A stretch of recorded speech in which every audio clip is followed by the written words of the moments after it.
ये है आरजे कार्तिक की 1 मिनट स्टोरी। ये कहानी एक अमीर पिता के बेटे की, जिसने अपने पापा से कहा कि पापा अगर इस बार मैंने कॉलेज में टॉप कर दिया तो आप मुझे क्या वो महंगी वाली कार दिलाएंगे। पापा ने कहा बात पक्की रही, तुम टॉप करके दिखाओ। लड़के ने बहुत मेहनत की और कॉलेज में टॉप कर दिखाया।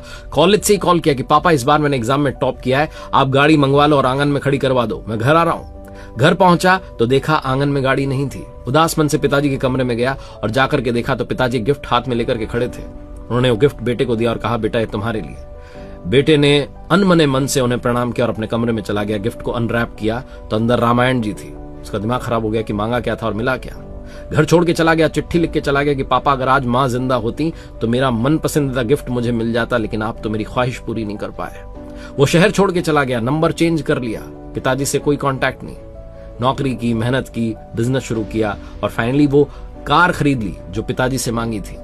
जिस दिन वो गाड़ी लेकर के आ गया शोरूम से, घर के बाहर वो गाड़ी खड़ी थी तो सोचने लगा कि क्या इस कार के लिए पिता से रिश्ता तोड़ दिया था, इस कार में रखा ही क्या है। पापा की बहुत याद आई, कॉल किया घर पर तो घर पर नौकर ने कॉल रिसीव किया और कहा कि सेठ जी तो 10 दिन पहले दुनिया छोड़कर चले गए, कह रहे थे मेरा बेटा अगर आए तो उसे बिजनेस सौंप देना, आप घर चले आइए। उदास मन से घर पहुंचा, पिताजी के कमरे में गया तो वहां तस्वीर टंगी थी, माला लगी थी, रोता चला गया और वहीं रामायण रखी हुई थी, वही रामायण जी जो पिताजी ने गिफ्ट की थी। रामायण जी को उठाया और खोला तो अंदर एक चिट्ठी रखी थी जिसमें लिखा था कि मेरे बेटे तुमने कमाल कर दिखाया, मैं तुम्हें कार तो दिला ही रहा हूँ, साथ में संस्कार देना चाहता हूँ, इसलिए रामायण जी भेंट कर रहा हूँ। तभी एक लिफाफा सड़क के नीचे गिरा, उस लिफाफे को खोला तो उसमें कार की चाबी भी थी और पेमेंट कर दिया था तो वो बिल भी था। लड़का रोता ही चला गया, समझ नहीं पाया कि पिताजी ने तो गिफ्ट दे दिया था, मैं ही नहीं समझ पाया। ये कहानी उस पिता की और उस बेटे की नहीं है, आपकी और हमारी है। हमें भी हमारा मनपसंद गिफ्ट मिल जाता है, लेकिन कई बार गिफ्ट पैकिंग दूसरी होती है।